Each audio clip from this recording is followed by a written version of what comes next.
अस्सलाम वालेकुम, अब्दुल हफीज़ हियर। अच्छा, इस वीडियो में मैं आपको बताऊंगा कि रिपोर्ट्स कैसे एक्सेस करनी। सारी बात है, आप लोग जो काम कर रहे हैं, मार्केट के अंदर ट्रेड्स कर रहे हैं, इसकी कोई फाइल, कोई इसकी कोई लेजर, कोई समरी वो बन रही होती है बैकग्राउंड पे, और आप इसको देखना चाहेंगे कि यार आपकी कहाँ से आपकी जो है लिस्ट मिलेगी, लिस्ट ऑफ ट्रेड्स, कहाँ आपने ट्रेड ली, क्या कमीशन कटा, क्या उसका जो टैक्स वगैरह, क्या चीज़ें जो आपके पैसे के साथ क्या हो रहा है, वो आपको कहाँ से एक्सेस होगा रिपोर्ट्स। तो उसका आसान सा तरीका है, आपने रिपोर्ट्स पे जाना है और विद रिस्पेक्ट टू ट्रेड्स। अगर आप देखना चाहते हैं कि आपने ट्रेडिंग लिस्ट जो सारी आपने ट्रेड्स की हैं उसकी सारी लिस्ट कहाँ की, किस आइटम पे कितनी वॉल्यूम से गई, किस रेट पे गई, वो सारा जो डाटा आपका cash book report with respect to trades पे आता है। अगर मैं इसको क्लिक करता हूँ, आज की डेट डालता हूँ और मैं इसको फेच करता हूँ, तो ये आज की मेरी सारी ऑपरेशन आ रही है कि ये देखें, ये सिल्क बैंक बाय इतने रेट पे किया, बीआर के ब्रोकरेज को कहेंगे, फेड इतना लगा, ब्रोकरेज इतनी लगी। अच्छा, अगर मैंने बाय किया तो डेबिट होगा आपके पैसों से, अगर सेल किया तो वापस पैसा वापस आएगा आपके अकाउंट में, तो वो क्रेडिट होगा। इसके बाद आपकी सारी जो ऑपरेशन है आज की, कि आज आपने किस टाइम पे किस डील को किया, तो वो सारी इधर आ रही होती है। ठीक है, इसके अलावा ये एक मंथ की रिपोर्ट देता है, लास्ट 30 डेज की। तो मैं पिछले 10 दिन की या जो इतने की भी, मैं 10 से शुरू, 10 मई से 17 मई तक का करता हूँ, तो वो भी आपके सामने आ जाएगा विद इन 30 डे। अगर उससे ज़्यादा आपने निकलवानी है, 2 मंथ, 4 मंथ, 5 मंथ, तो वो आपको ब्रोकर हेड ऑफिस को ईमेल करनी पड़ती है। तो ये आपकी सारी हिस्ट्री जो है ना कि ट्रेड्स की आ रही है, कि कौन सी ट्रेड आपने किस रेट पे ली, किस टाइम ली, कितने शेयर्स लिए, उस पर क्या टैक्स वगैरह ETC कटा, वो आपका जो पैसों के साथ हेर फेर है वो सारा इस रिपोर्ट में आता है आपका। ठीक हो गया। अच्छा, अब आप चाहते हो कि मैं आपके पास जो एग्जिस्टिंग स्टॉक है वो प्रॉफिट में है, लॉस में है, उसकी एवरेज क्या है, उसका क्या बन रहा है, वो आपको पोर्टफोलियो समरी में आता है, क्लाइंट पोर्टफोलियो समरी। यहाँ आपको फेच करेंगे तो यहाँ आपका नेट प्रॉफिट लॉस सारा शो हो रहा होगा, कि आपकी सिक्योरिटी के नीचे आपका वो आ रहा होगा आइटम, कि वो आइटम कौन सा है, आपका कौन सा स्टॉक है, उसका नाम आ रहा होगा, क्वांटिटी वॉल्यूम आ रहा होगा, कॉस्ट पर यूनिट उसकी एवरेज आ रही होगी जो आपने उस टाइम उसको ख़रीदा, उस पर कितने पैसे एंगेज हुए थे वो इधर आ रहा होगा, अभी प्राइस क्या चल रही है और अभी कितने पैसे रह गए हैं। अगर तो रेट ऊपर गया तो आपको प्रॉफिट लॉस इधर पॉजिटिव शो हो रहा होगा, अगर रेट नीचे आया तो इधर रेड कलर में आपको लॉस शुरू हो रहा होगा। ठीक है, तो ये आपका पोर्टफोलियो वेटेज भी आ रही होगी, अगर 4-5 आइटम है तो उसकी पोर्टफोलियो वेटेज के हिसाब से भी ये चीज़ें आ रही होगी, नीचे ग्राफ भी बना होगा।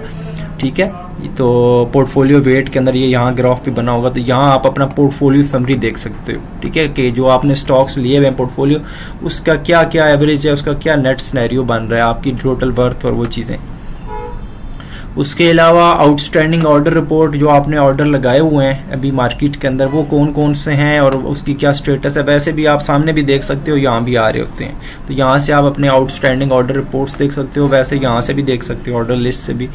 उसके अलावा आप पीरियोडिक समरी, ठीक है, यहाँ आप अपनी पीरियोडिक समरी देख सकते हो 17।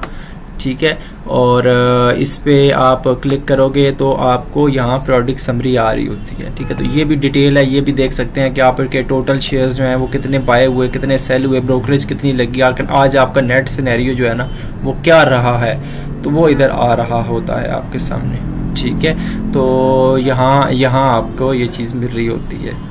ठीक है ना, बाय इतने का हुआ, सेल इतने का हुआ, उसके अलावा ये इसके ऊपर लाइबिलिटीज़ जो हैं वो लगी, और उसके बाद नेट आपका प्रॉफिट लॉस, ठीक है, ये नीचे आ रहा होता है। ठीक है, और अगर ये ठीक है, ये आपकी प्रोडक्ट डिटेल समरी है, ये आप उसको डेट भी चेंज कर सकते हैं विद रिस्पेक्ट जो भी आप करना चाहें। इसके अलावा जो है आपका पीरियोडिक डिटेल है, मतलब कौन से स्क्रिप्ट में आपको कितना लॉस प्रॉफिट हुआ है। ठीक है, तो आपने अगर 10 को बाइंग की हुई थी 10 मई को, ठीक है, और आज डेट है 17 मई,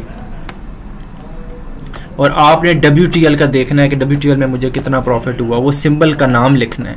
ठीक है, इधर सिंबल, अगर फ्यूचर में तो फ्यूचर का लिख दें। ठीक है, इधर डैश MAY, वो जो मई है, जो भी कॉन्ट्रैक्ट चल रहा है वो पूरा सिंबल लिखें, तो ये आप WTL की सारी हिस्ट्री बता देगा कि उस पर आपने जो काम किया है नेट क्या बना है। ठीक है, तो अगर तो नेट आपका ब्रैकेट की फॉर्म में आता है तो वो आपका प्रॉफिट होता है, अगर पॉजिटिव आ रहा है, ब्रैकेट नहीं है, तो वो फिर आपका लॉस है। तो ये 35 रुपये टोटल मेरा इसमें लॉस बन रहा है। ठीक है। सारा काम करके जो WTL में जो कुछ मैं करता रहा हूँ, तो वो नेट मेरा 35 रुपये लॉस में। अगर ये ब्रैकेट में होता तो इसका मतलब है मेरे पास एक्स्ट्रा पैसे आए हैं, तो वो फिर नेट प्रॉफिट होता, ठीक है। तो ये मेरा है। इसके अलावा अगर आप सिंबल नहीं लिखते तो वो कलेक्टिवली सारा जो रिपोर्ट है ना आपकी खड़ी कर देता है, सारी जो आपने काम किया है। तो आपने नेट जो काम किया है वो सब कुछ करके ना आपको नेट दिखाता है, ठीक है। तो वो इधर आपके सामने आ जाएगा, ठीक है। तो ये चीज़ है। ये रिपोर्ट्स आप इधर देख सकते हैं। नेट प्रॉफिट लॉस के लिए आप डिटेल रिपोर्ट ट्रेड डिटेल पे जाते हैं। ये अगर नेट लॉस प्रॉफिट होल्डिंग वाला देखना हो तो आप पोर्टफोलियो समरी पहले बता चुका हूँ। इसके अलावा आप रिपोर्ट्स पे जाओगे तो कस्टडी है, जो शेयर्स आपके पास काफ़ी अरसे उससे पड़े होते हैं, ठीक है। 2 साल 5 दिन 10 दिन 2 दिन के बाद जो शेयर होता है, जो आपने कोई शेयर बाय किया है 2 दिन हो गए हैं, उसके बाद वो T+2 आपकी होल्डिंग बन जाती है, वो आपकी कस्टडी बन जाती है, वो CDC में पड़ी होती है। वो शेयर जो 2 दिन आपने कोई शेयर स्टॉक बाय किया रेगुलर मार्केट में और 2 दिन हो गए हैं, T+2 हो गया, वो आपकी डिलीवरी बन जाती है और आपकी होल्डिंग बन जाती है, वो इधर आ रही होती है। तो ये रिपोर्ट इस चीज़ को सर्व कर रही है। तो इस तरह डिफरेंट रिपोर्ट्स आपकी इस जगह पे आ रही हैं, ये सारे ऑप्शंस, और ये आपको डिफरेंट चीज़ों में हेल्प आउट करती है, ठीक है। इसको आप मज़ीद भी देख सकते हैं, ठीक है, और आपको चीज़ें क्लियर होंगी। तो ये रिपोर्ट्स का सारा सिनेरियो है। बाकी मेरी जो टर्मिनल वाली वीडियोज़ की रिपोर्ट है वो भी एक बार उसको भी देख लें, तो उससे भी आपको चीज़ें क्लियर होंगी, वो भी इसी तरह की है, ठीक है। तो ये था रिपोर्ट्स के रिलेटेड सारा कुछ।